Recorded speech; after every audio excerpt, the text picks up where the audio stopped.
পরিকল্পনা ছিল কটা দিন শুধুই থাকবো এই গাছবাড়ির ওপর, ছুটিটা কাটবে অরণ্যের নিরিবিলিতে।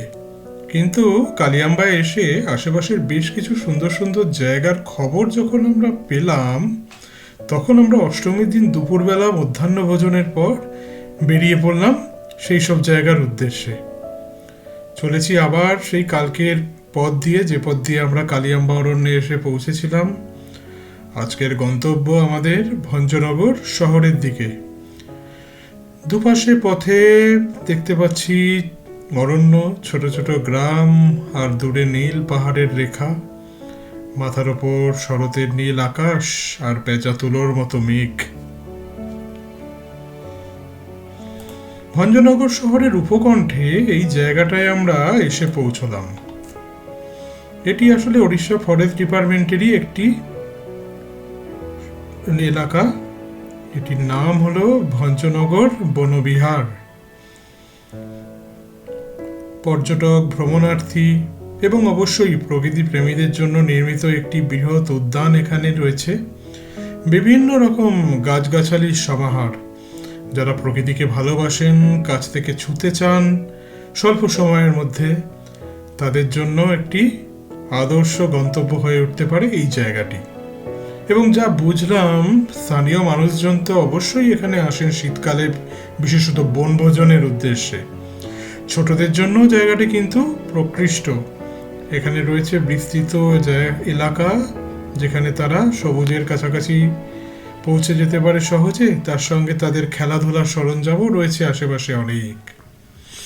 সোজা পথ, বাঁধানো পথ চলে গেছে বাঁশবাগানের মধ্যে দিয়ে, এবং এই বাঁশবাগান দেখে সেই টাইগার রিজার্ভগুলোর কথা মনে পড়ে যাচ্ছে। এই বাঁশবন আসলে বাঘেদের লুকাবার জন্য খুব প্রিয় জায়গা। কেমন হতো যদি উড়িষ্যার জঙ্গলেও বাঘ, অন্যান্য বন্যপ্রাণী থাকতো যথেষ্ট সংখ্যায়,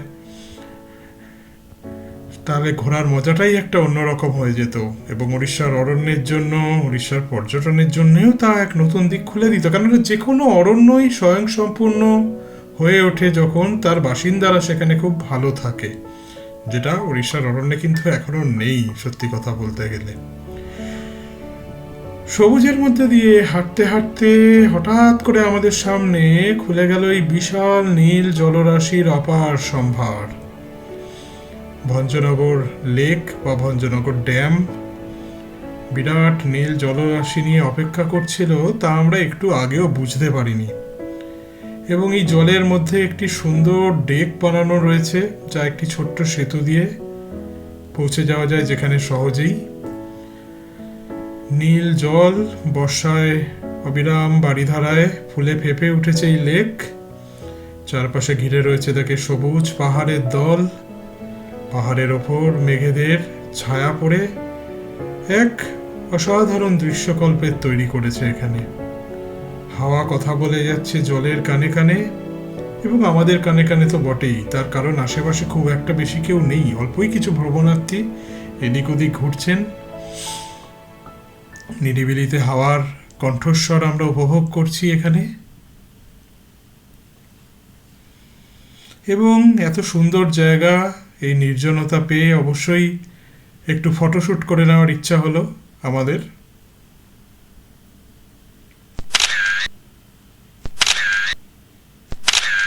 ভঞ্জনগরের এই লেকের কথা মনে থাকবে অনেক দিন।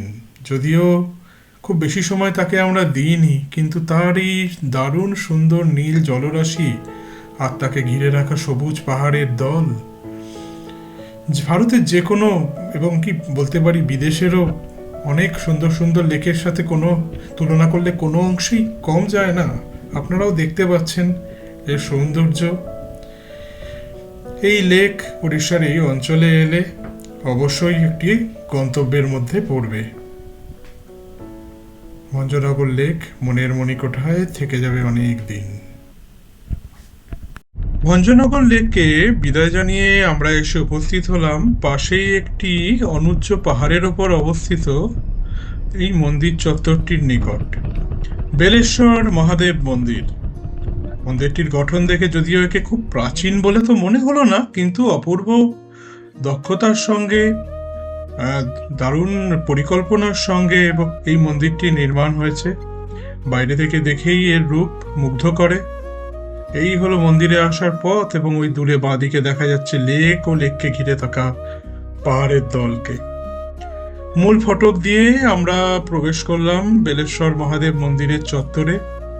গোটা চত্বরের পথগুলি এভাবে টাইলস দিয়ে বাঁধানো এবং খুব সুন্দর বাগান তৈরি করা হয়েছে মন্দির চত্বরের এখানে ওখানে। আর মূল বেলেশ্বর মহাদেব মন্দিরটি ছাড়াও গোটা চত্বরে রয়েছে বিভিন্ন আরো দেবী দেবতার মন্দির, যেমন লক্ষ্মী নারায়ণ, দুর্গা, মা কালী, সরস্বতী, এবং কয়েক ধাপ সিঁড়ি পেরিয়ে এই গণেশ মন্দিরটি। এ যেন সেই তুঙ্গনাথ দর্শনের পথে যাওয়া দ্বাররক্ষী গণেশের ছোট্ট মন্দিরটির মতোই। বেলেশ্বর মহাদেব মন্দির চত্বরে অবস্থিত এই গণেশ মন্দির, যার উচ্চ প্ল্যাটফর্ম থেকে দূরের লেকের অনুপম দৃশ্য আমাদের সবারই চোখে পড়লো এবং দেখে সত্যি খুবই ভালো লাগলো। এই দৃশ্য দেখে লেক এবং গোটা মন্দির চত্বরটিকে এখান থেকে দেখা যাচ্ছে। গোটা ল্যান্ডস্কেপটি দারুণভাবে এখান থেকে নজরে আসছে।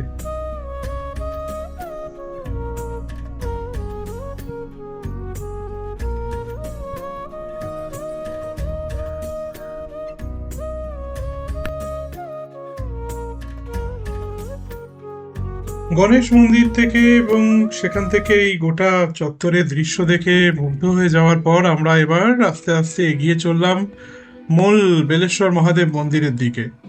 মন্দিরটির সামনে ও পিছনে দুদিকেই প্রবেশপথ রয়েছে। আমরা পিছন দিকের প্রবেশপথ দিয়ে এগিয়ে চললাম বেলেশ্বর মহাদেব মন্দিরের উদ্দেশ্যে। এখান থেকেই দেখা যাচ্ছে মন্দিরের সামনে অবস্থিত বিরাট একটি ভগবান শিবের মূর্তির পিছনের অংশটি। তখন বিকেলবেলা মন্দির চত্বরে বেশ কিছু দর্শনার্থীর সমাগম ঘটেছে দেব দর্শনের উদ্দেশ্যে, এবং অবশ্যই এখান থেকে প্রকৃতির নয়নাভিরাম দৃশ্য সুন্দরভাবে চোখে পড়ে।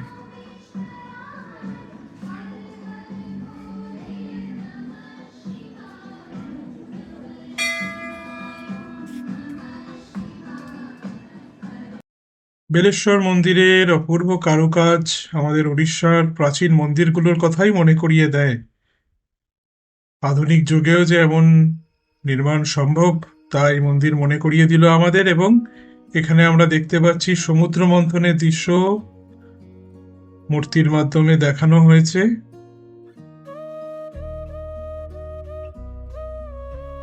গোটা মন্দির চত্বরে বেশ কিছু জায়গায় এরকম শিবলিঙ্গ রয়েছে, এবং এই সেই বিশাল ভগবান মহাদেবের মূর্তি এবং তার সামনে নন্দী মহারাজের বিশাল বড় মূর্তি। মহাদেবের এই বিরাট মূর্তির সামনে দিয়ে একটি পথ নেমে গেছে আমাদের ফেলে আসা ভঞ্জনগর লেকের অন্য একটি দিকে, এবং এইখানে রয়েছে একটি উদ্যান বা পার্কও বটে। তার একটি মূল প্রবেশপথ অন্যদিকে থাকলেও এই মন্দির চত্বর থেকেই এই লেক এবং এই পার্কের দিকে নেমে যাওয়া যায় এই সিঁড়ি ধরে।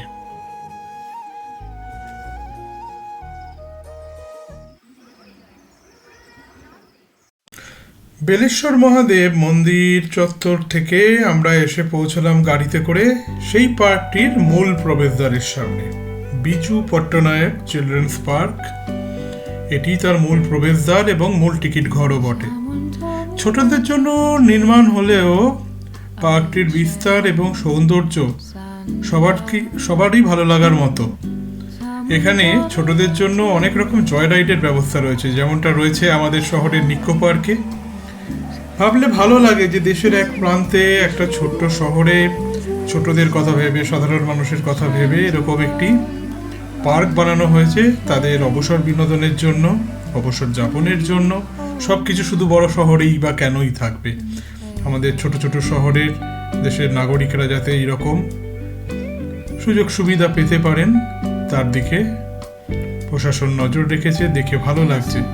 পার্কের রাস্তা ধরে আমরা প্রথমেই এসে পৌঁছলাম সেই ভঞ্জনগর লেকের আরেকটি দিকে। এখান থেকেও আমরা দেখে নিতে পারছি লেকের সেই বিরাট বিস্তার, তার সাথে সাথে তাকে ঘিরে রাখা পাহাড়ের শ্রেণী। লেকের ধারের এই রাস্তাটা দেখে আমার কেন জানি মনে পড়ে গেল শিমলিপালের কাছে সুলাইপাত ড্যামের কথা। যদিও সুলাইপাত ড্যামের সেখানে এরকম সাজানো গোছানো পার্ক বা মন্দির কোনোটাই নেই, সেখানে প্রকৃতি আরও অনেকটা আদিম, আরও নিরিবিলি, আরও নির্জন। কিন্তু এখানে সৌন্দর্যটাও উপভোগ করার মতো আরেক রকম।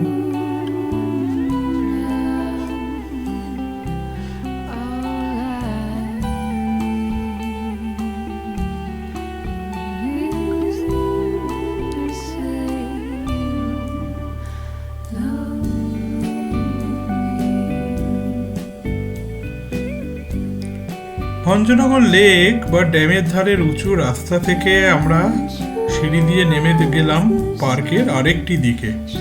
এই দিকেই রয়েছে বিভিন্ন জয় রাইডগুলো, সাজানো গোছানো পার্ক তার সৌন্দর্যের ডালি নিয়ে অপেক্ষা করছে এই দিকটায়। মনোরম সব দৃশ্য মানুষেরই হাতে তৈরি, এবং ছোট ছোট জয় রাইড বাচ্চাদের জন্য। একটি ছোট লেকও রয়েছে পার্কের মধ্যে।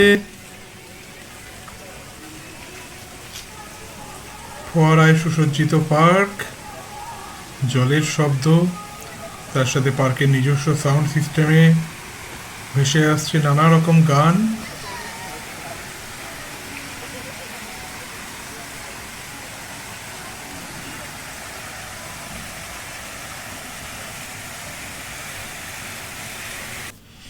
আমাদের মেয়ের আবদার রক্ষা করতে আমরা চলে এলাম বোটিং করতে। এই পার্কের মধ্যে যে ছোট্ট লেকটি রয়েছে সেখানেই বোটিংয়ের সুব্যবস্থা, প্যাডেল বোট।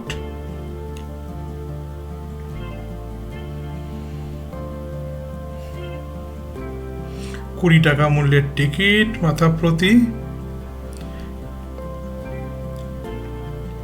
এবং আমরা প্যাডেল বোটে করে বেরিয়ে পড়লাম বোটিং করতে।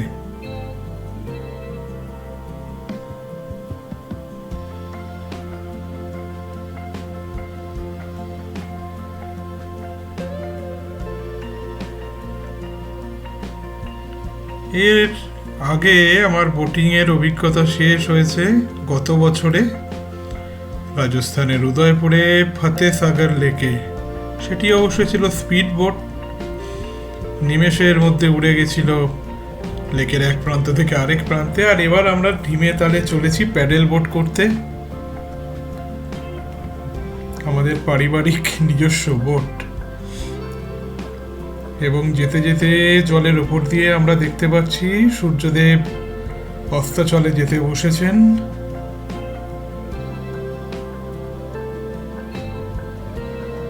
আমাদেরও আস্তে আস্তে ঘরের দিকে ফেরার সময় হয়ে আসছে।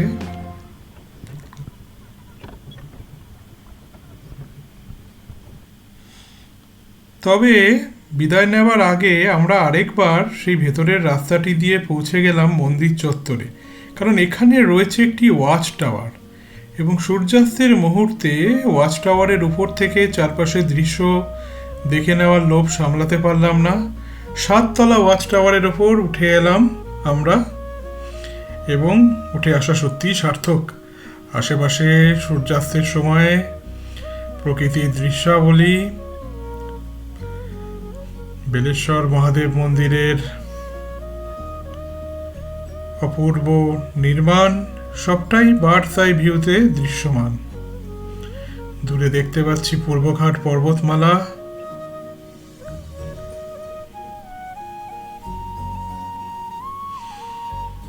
লেকের জলে শেষ সূর্যের আলো ছায়ার খেলা।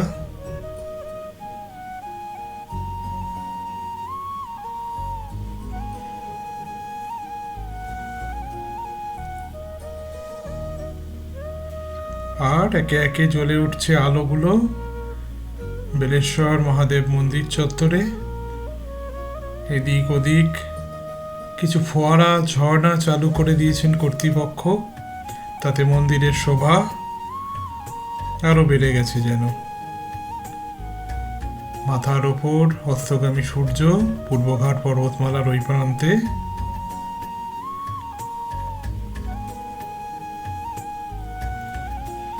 সেই সূর্যকে প্রণাম জানিয়ে আমরা নেমে পড়লাম ওয়াচ টাওয়ার থেকে ফেরার পথ ধরতে। ফেরার পথে আমরা দেখতে পেলাম মন্দির চত্বরের এদিকে ওদিকে বিভিন্ন ঝর্ণা ফোয়ারা এগুলো চালু হয়েছে। যেমন এটি একটি মিউজিক্যাল ফাউন্টেন, গানের তালে তালে জলের ওঠানামা, মনে করিয়ে দেয় মাইসোরের বৃন্দাবন গার্ডেনের কথা।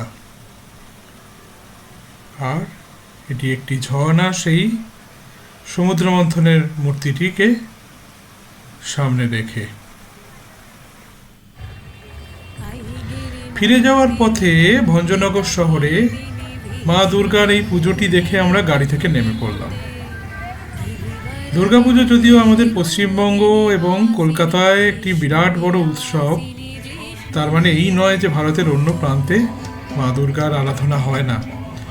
ভারতের বিভিন্ন রাজ্যে বিভিন্ন ছোট বড় শহরে বিভিন্ন সময় পুজোতে দেখেছি মা দুর্গার আরাধনা। এবারে দেখতে পেলাম ভঞ্জনগরে এই দুর্গা পুজো।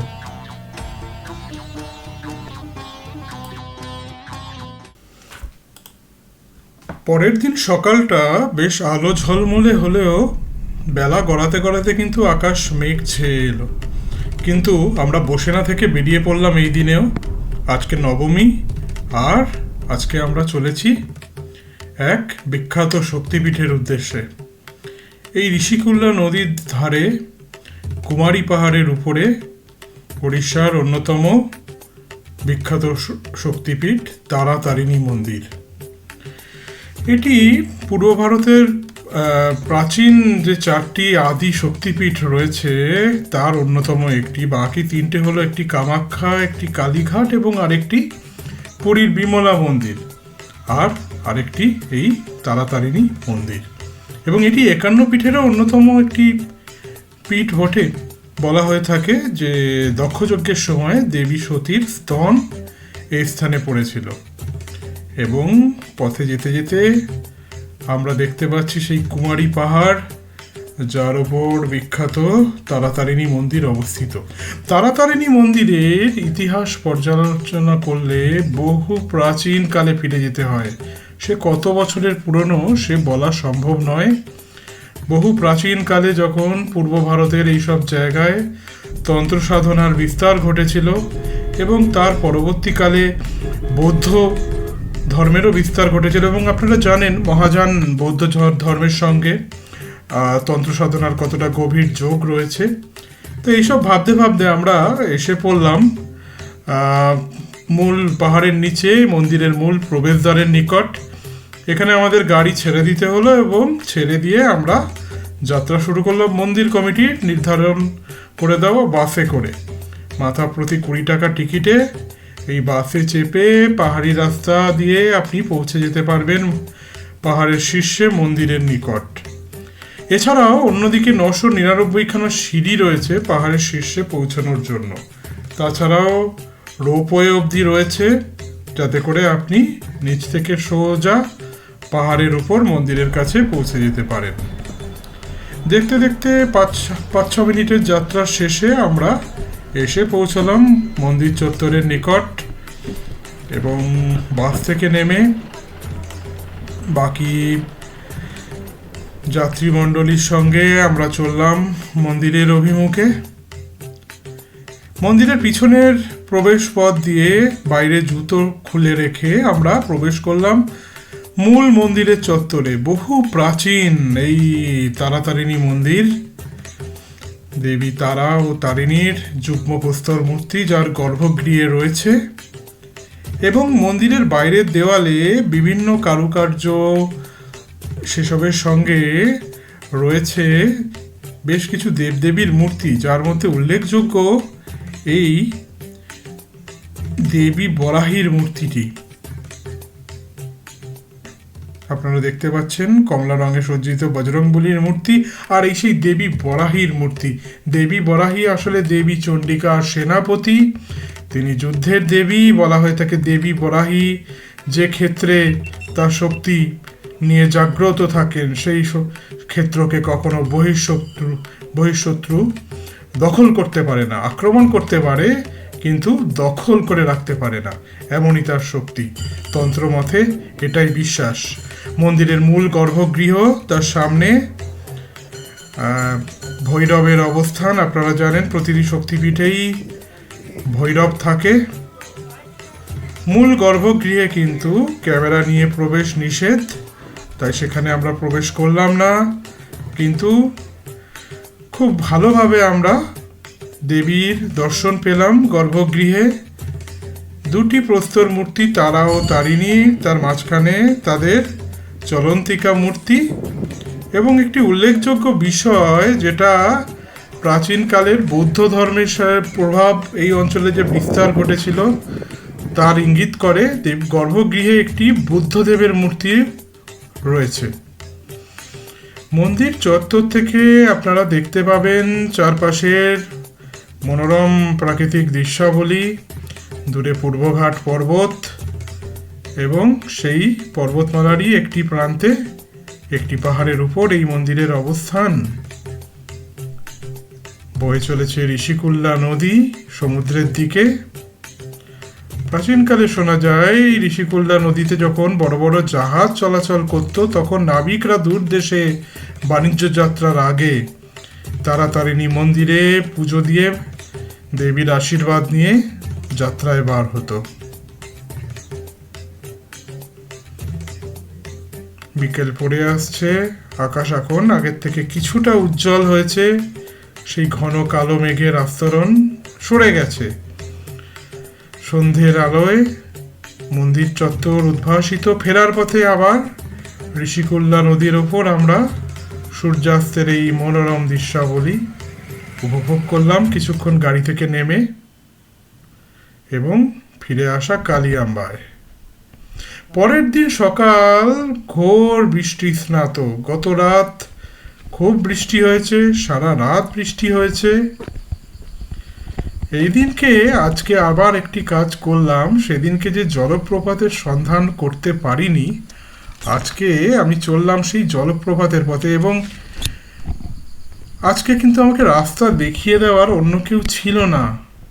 যে ছিল সে কোনো মানুষ নয়, সে আসলে একটু আগে যে কালো কুকুরটিকে আপনারা ক্ষণিকের জন্য দেখতে পেলেন, সেই কালো কুকুরটি। এই কুকুরটি কালিয়াম্বার ইকো ট্যুরিজম চত্বরে বাকি কুকুরদের সঙ্গে আসতো। আমি ওদেরকে খেতে দিতাম বিস্কুট, খাবারের অবশিষ্ট। বাকি কুকুররা খেলেও এই কালো কুকুরটি কিন্তু খেত না, খুবই শান্তশিষ্ট কুকুর। আজকে যখন আমি পথ খুঁজতে খুঁজতে এসে আবার আগের দিনের মতো সেই চেক ড্যামটির কাছে উপস্থিত হয়েছি, তার একটু আগে কালো কুকুরটি আমার পিছন পিছন আসতে থাকে এবং আমাকে অতিক্রম করে গিয়ে নদীর ওই পারে, যেখানে কেউ কেউ বলেছিল ঝর্ণায় যাওয়ার নাকি একটি রাস্তা রয়েছে, যেটি আমি আগের দিন শনাক্ত করতে পারিনি, কুকুরটি এই স্রোত পার হয়ে সেই রাস্তাটি আমাকে দেখিয়ে দিতে, চিনিয়ে দিতে সাহায্য করে। খুবই আশ্চর্য, মানে ও কিভাবে হয়তো বুঝে গেছিল আমার মনের সুপ্ত বাসনা যে যাওয়ার আগে আমি একবার এই ঝর্ণাটা দেখে দিতে চাই। এবং এইসব প্রাণীরা বরাবরই বোঝে কারা ওদের ভালোবাসে, এবং যারা ওদের ভালোবাসে তাদের সঙ্গ দিতে, তাদের পথ চেনাতে ওরা ওদের সীমিত ক্ষমতার মধ্যে যথাসাধ্য চেষ্টা করে। এটা আমার বরাবরের অভিজ্ঞতা। এবং কালো কুকুরটিও এখানে মনে হলো সেই মহাভারতে পড়া ধর্মরাজ যুধিষ্ঠিরের সঙ্গে যাওয়া সেই কুকুরটির মতোই যেন আমাকে পথ চেনাতে এসে উপস্থিত হলো। তাকে কিন্তু আমি ক্যামেরায় সেরকম ধরতে পারিনি। দ্রুত বেগে সে পথ দিয়ে এগিয়ে চলে এবং এই পথের রেখা বেয়ে বেয়ে বেয়ে বেয়ে আমি এসে উপস্থিত হই কালিয়াম্বার অরণ্যের ভিতর, সেই ঝর্ণার কাছাকাছি। গত রাতের প্রবল বৃষ্টিতে পথ কর্দমাক্ত, পাথরগুলো পিচ্ছিল, গাছ থেকে টুকটুক করে জল পড়ছে। এখানে ওখানে গাছের ডাল এসে পথরোধ করছে। সেসব সরিয়ে আমি চলেছি এই পথ ধরে, পায়ে হাঁটা পথ ধরে ঝর্ণার কাছে। এবং যে পথ হয়তো আমি বুঝতে পারতাম না যদি এই কুকুরটি এসে আমাকে পথটি দেখিয়ে না দিত। প্রকৃত বন্ধু এরকম নির্জনে হয়তো ওরাই হয়। এবং দেখতে দেখতে পৌঁছে গেলাম সেই ঝর্ণাটির কাছে।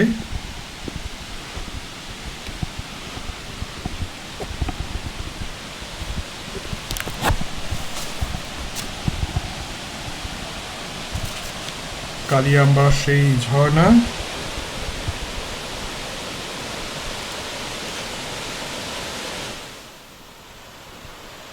উপরে পাথর থেকে জল বয়ে আসছে গত রাতে বৃষ্টিপাতের পর।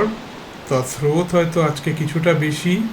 খুব বড় ঝর্ণা না হলেও আশেপাশে সবুজের মধ্যে তার দৃশ্য, তার শব্দ সত্যি মনোমুগ্ধকর। এখানে বসে বসে মনে পড়ে যায় প্রিয় লেখকের লেখা। সমস্ত জঙ্গলই আমার কাছে সমান প্রিয়। বিভূতিভূষণ যেমন ঘেটু ফুলের সৌন্দর্যে মুগ্ধ ছিলেন, আমিও তেমনই যে কোনো জঙ্গলের ঘাস, ফুল এবং প্রকৃতিতে বিমুগ্ধ থাকি। অনেক পর্যটক অরণ্যে যান বন্য পশু দেখার জন্য। আমার ইচ্ছা করে তাদের আমি অরণ্য চিনতে শেখাই। ভোরবেলার প্রথম রোদ গাছের গায়ে মাকড়সার জালের ছালর ছিন্ন করে সূর্যালোকের আঙুলগুলো যেভাবে শিশির ভেজা পাতাকে আদর করে, যেভাবে শিশির বিন্দু উত্তরবঙ্গের ঢেড়া ঘাসের চওড়া পাতায় রোদের আদরে গলে গলে পড়ে, এই অপার্থিব দৃশ্য যাদের চোখে না পড়ে তাদের বনভ্রমণ অসার্থক। বন্য পশুরাও যেমন বনে থাকে, যে কোনো বনই নিজস্ব বৈভবে স্বরাট সম্রাজ্ঞীর মতো বিরাজমান। এই সম্রাজ্ঞীর খোঁজ করাই পর্যটকদের আসল লক্ষ্য হওয়া উচিত। পথবাসের অনামা ঝোপে অথবা অনামা গাছের পাতায় সূর্যালোক বা চন্দ্রালোকের যে সৌন্দর্য বিচ্ছুরিত হয়, সে সৌন্দর্যের খোঁজ যারা করেছেন এবং পেয়েছেন তাদেরই বনভ্রমণ সার্থক।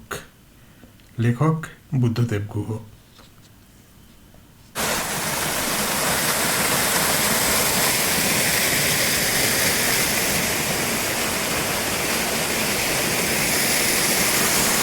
ঝর্ণা ও সবুজের আস্তরণে বেশ কিছু সময় একাকী কাটালাম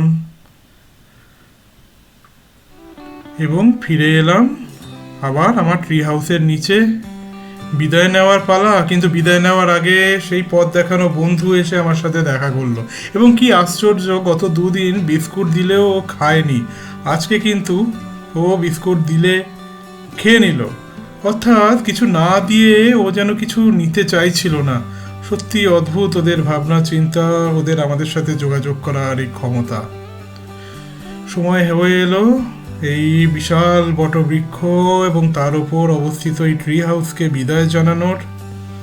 গত 3টে দিন এর ওপর আমরা কাটালাম। প্রণাম জানালাম এই বিশাল বটবৃক্ষকে, তার ডালে শাখা প্রশাখায় আমাদের আশ্রয় দেওয়ার জন্য। বিদায় কালিয়াম্বা ট্রি হাউস, নিচে আমাদের যান অপেক্ষা করছে।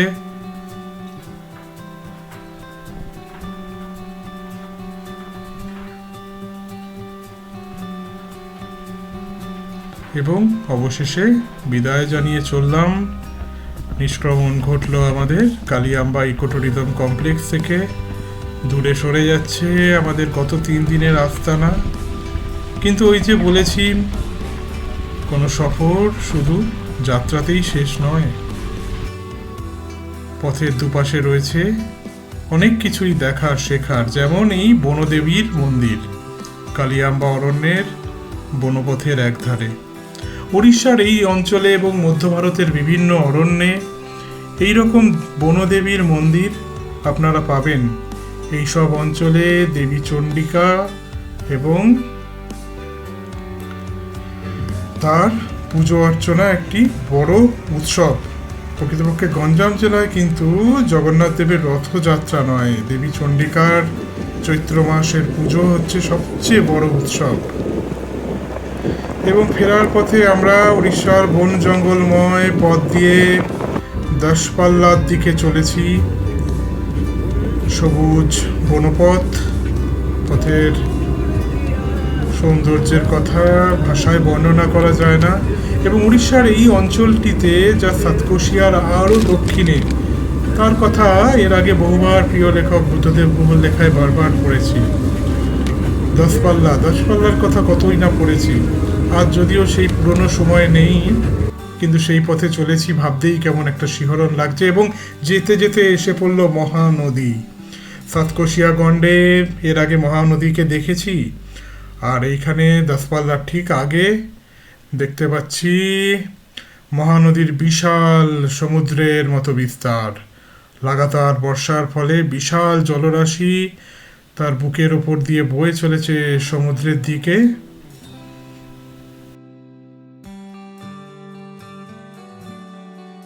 হঠাৎই ব্রিজের ওপর আকাশ ভেঙে বৃষ্টি নামলো। আমরা দুদ্দার করে গাড়িতে উঠে পড়লাম এবং বিদায় জানালাম অবশেষে মহানদীকে। তার এই বিশাল রূপ এর আগে কখনো দেখিনি। মহানদীকে যদিও বেশ কয়েকবার দেখেছি বিভিন্ন স্থানে উড়িষ্যার। এবং এই এত বড় ব্রিজ সহজে যেন শেষই হতে চাইছে না মহানদীর ওপরে এইখানে।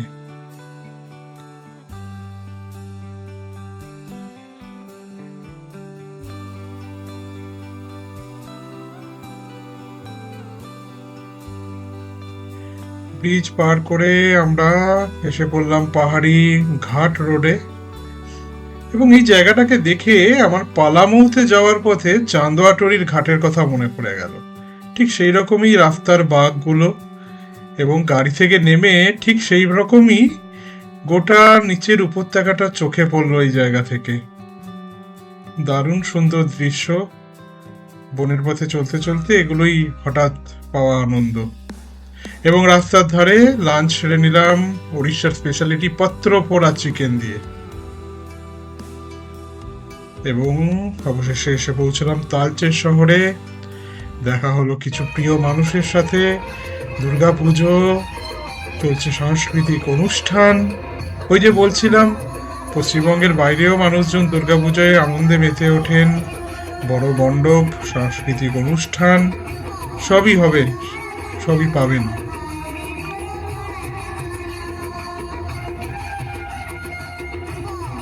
পুজো উপলক্ষে বসেছে মেলাও। ভিড় করেছেন স্থানীয় মানুষজন। আজ বিজয়া দশমী।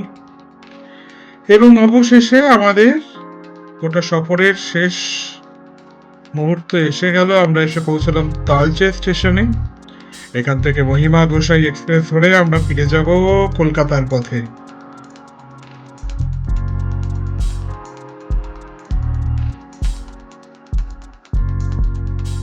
কালিয়াম্বা ইকো ট্যুরিজম ক্যাম্পে আপনারা পৌঁছতে পারেন ভুবনেশ্বর থেকে প্রায় 180 কিলোমিটার যাত্রা করে, প্রায় 4.5 ঘন্টার পথ।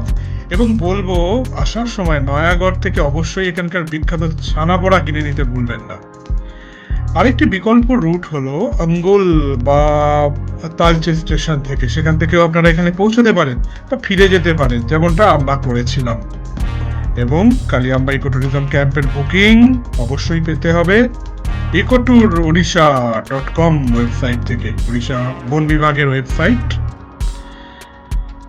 এই ভিডিওটি ভালো লাগলে অবশ্যই লাইক করবেন, সাবস্ক্রাইব করবেন আমাদের চ্যানেলটি, যদি এরকম আরো অনেক ভিডিও এরপরে দেখতে চান। এবং অবশ্যই কেমন লাগলো জানাতে ভুলবেন না কমেন্ট সেকশনে। অনেক ধন্যবাদ।